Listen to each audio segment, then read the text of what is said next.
اعوذ باللہ من الشیطان اللعین الرجیم بسم اللہ الرحمن الرحیم رب اشرح لي صدری ویسر لی امری واحلل عقدۃ من لسانی یفقهوا قولی قال اللہ تبارک وتعالی فی کتابہ المجید بسم اللہ الرحمن الرحیم وقال ربکم ادعونی استجب لکم صدق اللہ العلی العظیم۔ سامعین عزیز مومنین مومنات، پروردگار عالم آپ تمام مومنین مومنات کو اپنی حفظ و امان میں رکھے۔ خداوند عالم آپ سب کے کیے ہوئے اعمال ماہ رمضان المبارک کے قبول فرمائے، بہترین آج دنیا اور آخرت میں آپ کو عطا فرمائے، آمین یا رب العالمین۔ تو سامعین عزیز، ماہ رمضان المبارک کی آخری رات جو بہت بڑی برکت، بڑی عظمت، بڑی شان والی رات ہے، اس کے چند اعمال ہیں، چند اذکار ہیں جسے بندگان خدا، کنیزان خدا کو بیان کرنے کی سعادت حاصل کرتے ہیں۔ آپ سب سے عرض ہے کہ ہمارے نجفی کربلا یوٹیوب چینل کو سبسکرائب فرما دیجئے۔ خدا بند علم آپ سب کو اس کا بہترین اجر و ثواب عطا فرمائے گا۔ سب سے پہلا عمل ماہ رمضان المبارک کی آخری رات کا وہ غسل کرنا ہے، یعنی غسل کرتا ہوں یا کرتی ہوں ماہ رمضان المبارک کا آخری رات کا قربتاً الی اللہ۔ اور دوسرا عمل زیارت امام حسین علیہ السلام جو مفاتح الجنان اور باقی کتب ادعیہ میں موجود ہے، اور اسے پڑھنا۔ اگر کربلا میں ہے تو یہ نور علی نور ہے، اگر کربلا میں نہیں ہے، دنیا کے کسی خطے میں ہے، آپ مفاتح الجنان کو کھول کر یا کسی بھی چھوٹی کسی کتاب میں زیارت امام حسین علیہ السلام ہے، اسے کھول کر صحن میں مکان کی چھت پر کھڑے ہو کر کربلا کی طرف آپ امام حسین علیہ السلام کی زیارت پڑھنے کا ارادہ کریں، اللہ آپ کو بہترین اجر عطا کرے گا۔ تیسرا عمل سورہ انعام، سورہ کہف اور سورہ یاسین کی تلاوت کریں، اور ان تین سورتوں کی تلاوت کے بعد 100 مرتبہ یہ پڑھے، استغفر اللہ واتوب الیہ، استغفر اللہ واتوب الیہ۔ اور امام جعفر صادق علیہ السلام سے ایک روایت وارد ہوئی ہے چوتھے عمل کے بارے میں، وہ یہ ہے کہ اسی رات میں اس دعا کو پڑھے، اللہم ھذا شہر رمضان الذی انزلت فیہ القرآن وقد تصرم واعوذ بوجهك الكريم يا رب أن يطلع الفجر من ليلتي هذه أو يتصرم شهر رمضان ولق قبل تابعة أو ذنب تريد أن تعذبني به يوم ألقاك۔ اے معبود، یہ ماہ رمضان مبارک ہے جس میں تو نے قرآن کریم نازل فرمایا، اور وہ مہینہ ختم ہو گیا ہے، اور میں پناہ لیتا ہوں خدا بندہ تیری ذات کریم کی، اے پروردگار، اس سے کہ آج کی رات ختم ہو اور صبح ہو جائے، یا رمضان المبارک کا مہینہ گزر جائے اور مجھ پر تیری کوئی سزا باقی ہو یا کوئی گناہ ہو کہ جو تو مجھے اس پر عذاب دینا چاہتا ہو، جس دن میں پیش ہوں گا تیرے حضور۔ اور پانچواں عمل وہ دعائیں جو ماہ رمضان المبارک کو الوداع کرتے ہوئے، یعنی کہتے ہوئے پڑھی جاتی ہیں،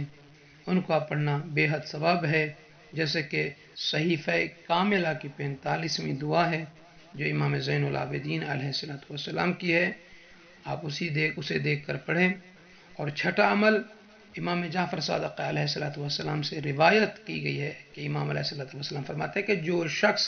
ماہ رمضان مبارک کی آخری رات کو الوداع کرے تو یہ کہے، یعنی الوداع کرنے کا امام نے طریقہ بتایا ہے کیسے ماہ رمضان کو الوداع کرے، وہ یہ ہے، اللہم لا تجعلہ آخر العہد من صیامی لشہر رمضان وأعوذ بك أن يطلع فجر هذه الليلة إلا وقد غفرت لي. اور ساتواں عمل جو رسول اللہ صلی اللہ علیہ وآلہ وسلم سے روایت نقل کی گئی کہ آپ صلی اللہ علیہ وسلم فرماتے ہیں کہ ماہ رمضان المبارک کی آخری رات میں 10 رکعت نماز پڑھے. اس کا طریقہ یہ کہ ہر رکعت میں سورہ فاتحہ یعنی الحمد کے بعد 10 مرتبہ سورہ توحید یعنی قل هو اللہ احد کی تلاوت کرے، اور رکوع و سجود میں 10 مرتبہ یہ پڑھے سبحان اللہ والحمد للہ ولا الہ الا اللہ واللہ اکبر. یعنی اللہ کے نبی ارشاد فرما رہے ہیں کہ ماہ رمضان مبارک کی آخری رات میں 10 رکعت نماز ہے، 2 رکعت کر کے پڑھنی ہے، اور ہر رکعت میں سورہ الحمد کو 1 مرتبہ اور اس کے بعد سورہ توحید کو 10 مرتبہ پڑھنا ہے. اور جب رکوع کرنا ہے تو تب رکوع میں جا کر یہ ذکر پڑھنا ہے 10 مرتبہ سبحان اللہ والحمد للہ ولا الہ الا اللہ واللہ اکبر. 10 مرتبہ پڑھ کر رکوع سے اٹھیں اور سجدے میں جائیں. جب سجدے میں جائیں تو 10 مرتبہ اسی ذکر کو سبحان اللہ والحمد للہ ولا الہ الا اللہ واللہ اکبر پڑھیں. اور 8واں عمل وہ یہ ہے، اور یہ 10 رکعت نماز ختم کر کے 1000 مرتبہ استغفار کرے. استغفر اللہ ربی واتوب الیہ، استغفر اللہ ربی واتوب الیہ، یہ پڑھے. اور پھر سجدے میں جب 1000 مرتبہ استغفار کر لے پھر سجدے میں جائے اور کہے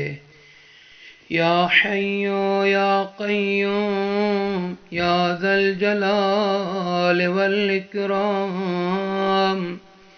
یا رحمن الدنیا والآخرہ ورحیمہما یا ارحم الراحمین یا الہ الاولین والآخرین اغفر لنا ذنوبنا وتقبل منا صلاتنا وصيامنا وقيامنا. اور اسی طریقے سے اسی رات میں اور بھی بہت سارے اعمال ہیں جیسے کہ تسبیحات ہیں، استغفار ہیں، محمد و آل محمد علیہ السلام کی ذوات مقدسہ پر درود و سلام اور ہدیہ کرنا. اور اسی طریقے سے تسبیحات 4 یعنی سبحان اللہ والحمد للہ ولا الہ الا اللہ واللہ اکبر. اور جب نماز سے فارغ ہو جائیے جو 10 رکعت نماز ہے 2 کر کے اور وہ 1000 مرتبہ استغفار کر لیں تو یہاں تک ہے کہ اس دعا کو بھی پڑھے اللہم اغفر لی ذنوبی وتقبل صومی وصلاتی وقیامی. نوجوان بوڑھے چھوٹے بڑے سادات و غیر سادات سے عرض ہے کہ ہمیں اپنی دعاؤں میں یاد رکھیں گے. زندگی رہی تو انشاءاللہ تعالی آنے والے سال میں ماہ رمضان مبارک کے بہترین اعمال، اذکار، ادعیہ معصومین علیہ السلام کی روایت کے مطابق آپ لوگوں کی، آپ مومنین کی سماعتوں تک پہنچانے کی کوشش کریں گے. اور اللہ تعالیٰ سے دعا کرتے ہیں کہ مالک اگر اس ماہ مبارک میں ہم سے کوئی خطا ہوئی ہے تو وہ ہمیں معاف کر دے. پروردگار عالم جیسے تو اپنے نیک مومنین مخلص بندوں کی عبادتوں کو قبول فرمایا، ہم گناہگاروں کے بھی ٹوٹی پھوٹی ان الفاظوں کو، ان دعاؤں کو، ان عبادت کو اپنی بارگاہ میں قبول فرما. اس بابرکت مہینے کے صدقے میں ہم سب کی خطاؤں کو معاف کر دے. اے رب کریم، نہ جانے کن کن مومنین کے اعمال قبول ہوئے، مجھے یہ بھی یقین نہیں ہے، مگر امید کرتے ہیں خدا بندہ ہمارے بھی دعاؤں کو، ہمارے بھی اعمال کو قبول فرمانا. مالک یہ چھوٹی سی ایک کوشش تھی جو تیری توفیق اور تیری ہمت اور طاقت سے میں نے کوشش کی. خداوندہ اسے قبول فرمانا، محمد و آل محمد علیہ السلام کی بارگاہ اقدس میں خداوندہ سرخرو فرمانا، خداوندہ آل محمد کے چاہنے والوں کی حفاظت فرما، جن مومنین نے، جن بہنوں نے ہمارے ساتھ مل کر اس اعمال ماہ رمضان میں ہمارا ساتھ دیا، سنتے رہے، دعاؤں کے لیے کہتے رہے، خداوندہ ان کی دعاؤں کو، ان کی حاجات کو، ان کی مرادوں کو پورا فرما۔ پروردگار عالم اپنی رحمت برکات کے خصوصی نزول فرما، ہم گناہ گار بندے ہیں، تیری بارگاہ میں خالی ہاتھ ہیں، ہمیں خالی ہاتھ نہ لوٹانا، ہمارے دامن کو، ہماری جھولیوں کو، ہماری گودیوں کو، ہمارے ہاتھوں کو اپنی رحمت کے خصوصی نزول سے مالا مال کر دے۔ مالک ہمیں خوشیاں نصیب فرما، ہماری فیملی کو، ہمارے والدین کو، ہمارے اساتذہ کو، ہمارے دوستوں کو، ہمارے بھائیوں کو خدا بندہ بخش دے، بخش دے، بخش دے، بخش دے یا ارحم الراحمین، بحق فاطمہ و ابیہا و بعلہا و بنیہا وسر المستودع فیہا یا ارحم الراحمین۔ اللہم صلی علی محمد و آل محمد وعجل فرجہم۔